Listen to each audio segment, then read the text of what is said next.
көрінсін немереңіз осындай йығылсам өзіңізде ауырып қаласыз, көп ойламаңыз. Балалар енді еске түсіріп, осындай достарына олар да бір ауылып түсіп жатқан.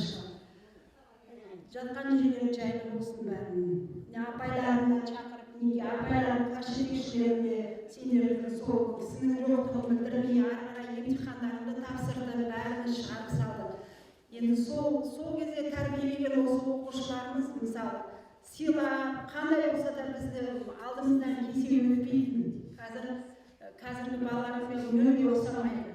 Сол сияқты сендердің ешқашан аяқтарыңа дерт бермесін, отбасыларың аман болсын, биіктерден көрінге бала-шағаларың өсіп-өссін.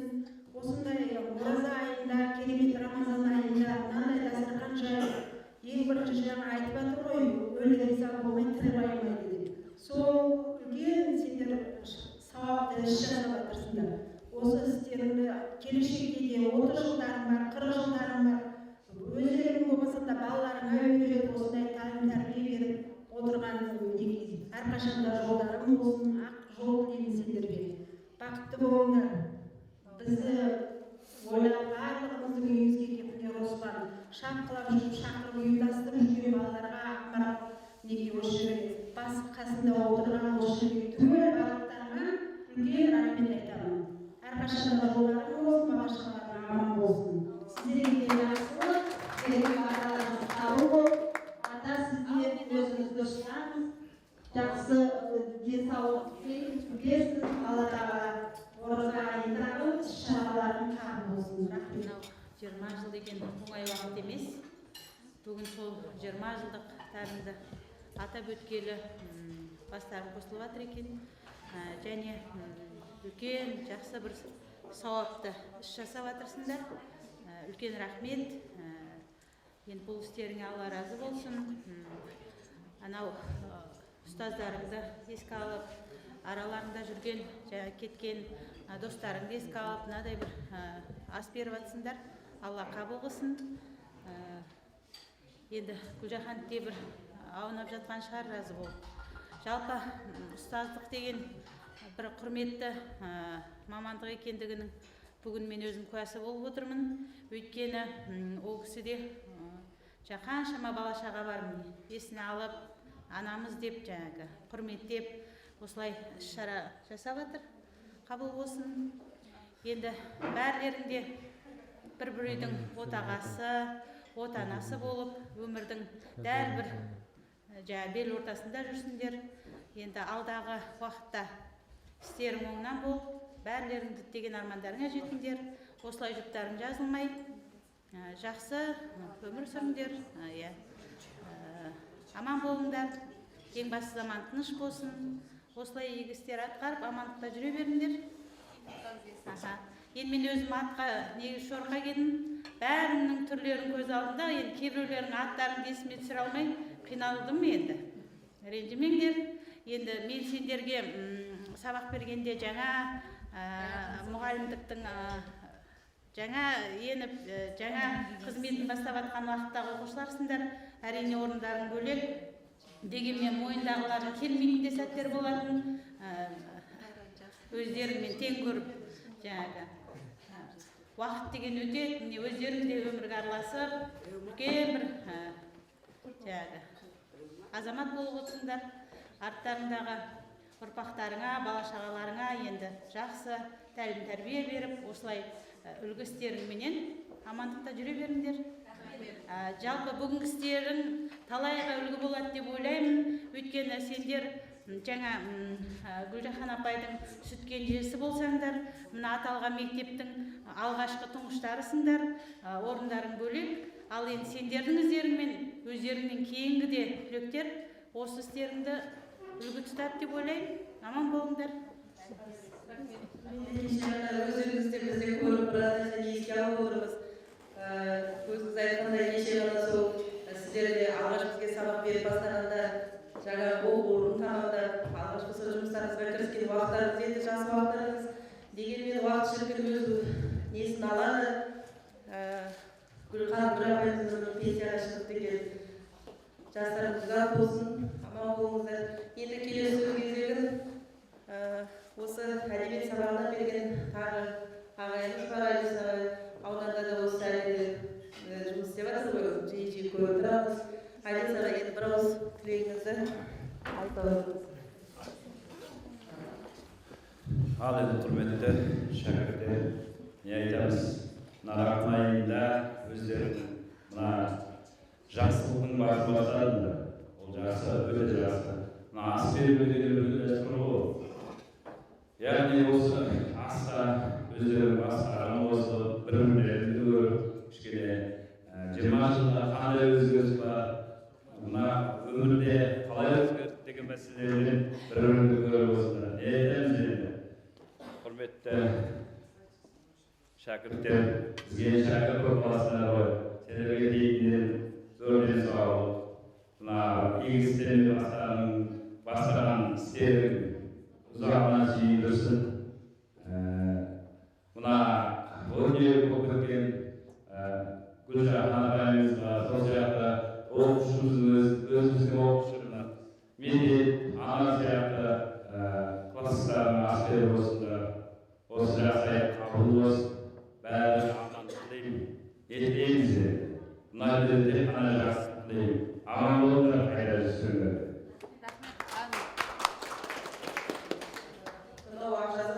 Келіп болып түскен осы Анар қызымыздың қай некесі кеп отыр. Енді сөз бермеске шығар, бір ауыз тілегін айта кетсін. Сөйлейтін десе Айдос келіп отыр, Анардың інісі, қарындасы, інісі, және Анардың өзінің қызы келіп отыр. Тәте, сөзге Дендерің сау болсын, ұйымшылдықтарыңа рахмет. Анар бізге енді маңайымызға сыймай кеткен. Өзім артымнан ерген інімнің келіншегі еді. Бір баласы бірге кетті енді. Үлкені мына қыз 2,5 жаста қалған. Шақырғандарыңа рахмет. Мына берген астарын қабыл болып, Алланың құлағына шалынсын бәріне. Менің не қызым қайтыс болды. Міне 3-ші жыл болды енді. Алланың жазуы жыласа көл болады дейді, болмайды. Ең тек қана Құран оқығаннан басқа ештеңе жоқ. Артындағы оңалар дейді.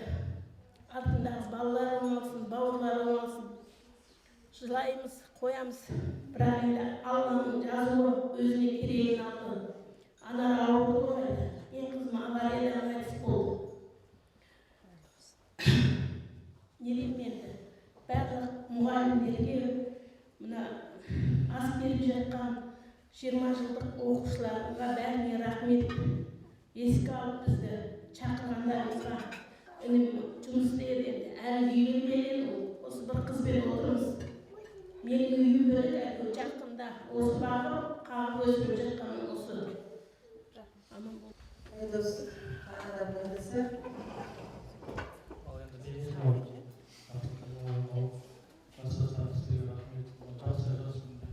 Ниет қылып, өмірді бесін алып, қазақтары торқал болсын. Апайлар істер аман болыңдар, ағайлар. Не дейміз енді? Өлеге келін құрамына ғой. Жатқан жерге жаңа болсын. Ниеттеріңіз сау болсын. Тапсырай беретін. Қасыңызды беріп отқан. Болсын. Білмеймін. Өзім толып тұр. Рахмет сіздерге. Рахмет Айдос. Сабырлық етіңіз. Орындағы бар, оңалар. Артында міне алдындайды анамызды бар. Әде сізге рахмет. Осы қызды аялап, қарап отыр еді. Жаңағы Анардың жолдасы келеді. Барлығы шақырылған еді. Десектер аман болыңыздар. Дана қызымыз енді аман болсын. Мамам жоқ екен деп мұңаймам. Өмірі қалды да. Тек биік белестерден көріне ғой, жақсы жетістіктерге жете ғой.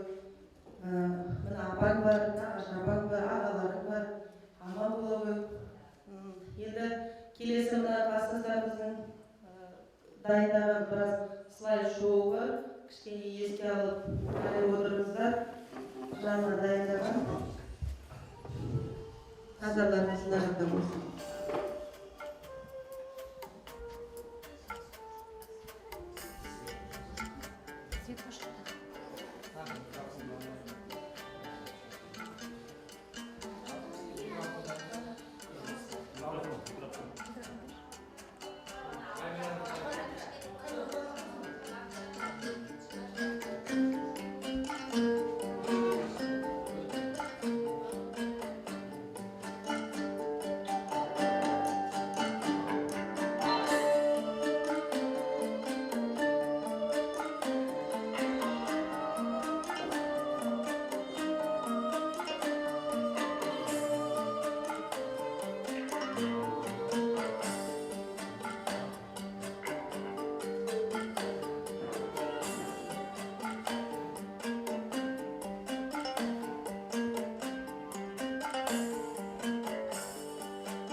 бәрімізде толқып, жүрегіміз ауырып, көзімізге жас алып отырмыз. Әрине ортамыздан табылмады. Жанымдан жан жыламады. Жасың ұзақ болсын. Жатқан жерлері жайлы болсын. Енді бүгін асқа келіп отырсыздар, қадамдарыңызға нұр жаусын. Тек жақсылық болсын. Енді шыны керек толқып өткеннен бері дайындалып жүрген болатынбыз осы асқа деп. Содан кейін қайдан білмеймін, енді өлең шығарттым шыны керек. Сол осы өлең жолын шығарып, класстастардың атынан мынандай естелік ретінде бермекшімін. Ең алдымен өлеңді оқып ретінде қабыл алыңыздар. Ұстазға арнау. Білім мен ақыл құйған санамызға болдыңыз ұстазымыз, анамызда. Еске алып жатқанымыз өкінішті, сіз бүгін болмадыңыз арамызда. Өзіңіз едіңіз ғой, данамызда. Еске алмай сізді бүгін қаламыз ба? Шәкірттер өмір бойы ұмытпайды, тағзым болып, өзіңіздей дарамызға. Болдыңыз білікті ұстаз, ұлағатты, дарыттыңыз өсиет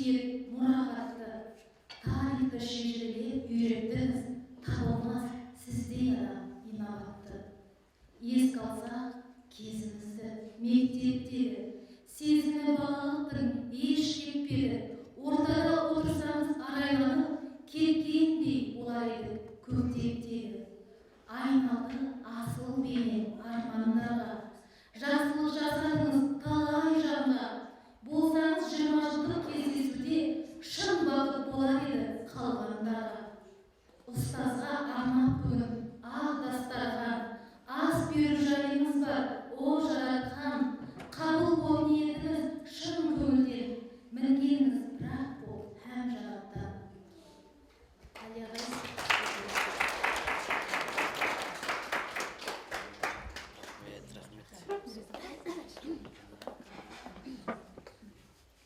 Енді алға шығарған өлең болатын, енді кішкене ұйқас береді. Маржан апаймен Айдос ағайдың жолын қазақ тілі пәнінің мұғалімі болып, Талдықорған қаласында жұмыс жасап жатқан жеріміз бар. Гүлсім апайларымыз осы жердегі ұстаздарымыздың. Келесі арнау медетке арнау. Сүйікті бәрімізге медет едің, сан рет білінді ел екенің. Жан қызығын көре алмай кете бардың, ұйқысы болар еді берекенің. Толғалы, зор деген дара туған, тәуекелдеп берді де бекем қуған. Ортамыздан көре алмай бүгін сені, дүрсіл қарып болмайды жүрек құран. Жүрушін жақсы көріп мақтанғанды, мәз мейрам боп балаша шаттанғанды. Тыңқылықты жұмысты ұнатушен, өзіңді шынықтырып баптанғанды. Мінезің бауырмашыл, ақ көңілде, симадың ғой бұл жалған тәтті өмірге. Қарындасың туралы көп ойлаушың, бәрін тастап кеттің ғой жат өмірге. Сырлы дос болушың жанға керек, сонажы алып кетті сені келет. Пәк сезім адал жан боп кете бардың, рухыңды жұмақта деп жүрек сенеді.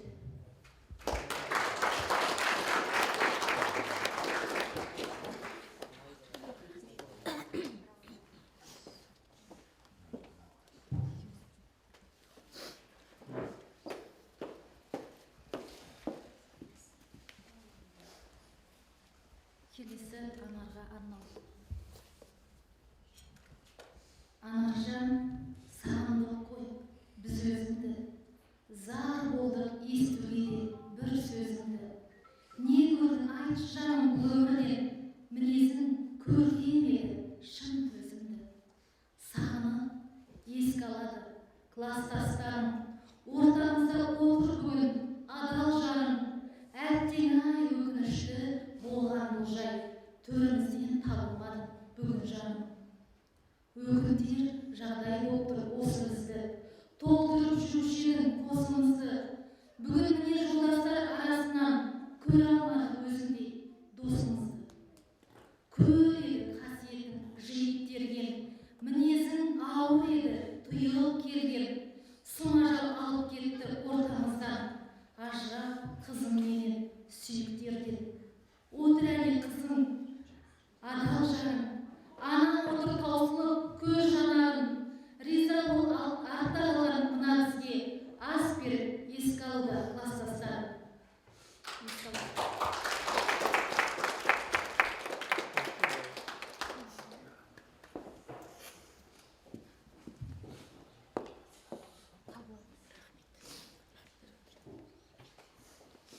Сіздерге де көп рахмет.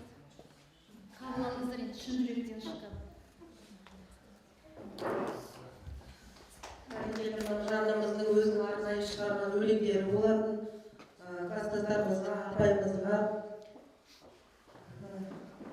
Енді мына жерде жаңағы кластастары айтып отырған бір-екі жаңағы кластастарымыз бар, бір-екі ауыз тілегін айтса, рұқсат етіңіздер.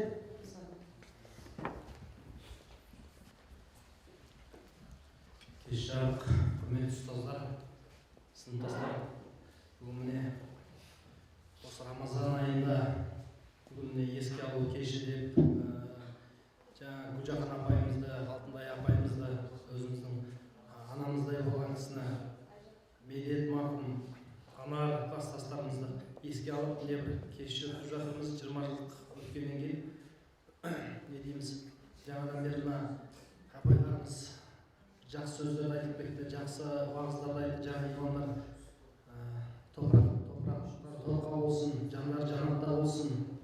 Жаңадан бері еске алар бәріміз қайғырып ортамыз болмай отыр. Енді аз ғұмыр өтсе де талай жақсы күндерді бірге өткізген күндеріміз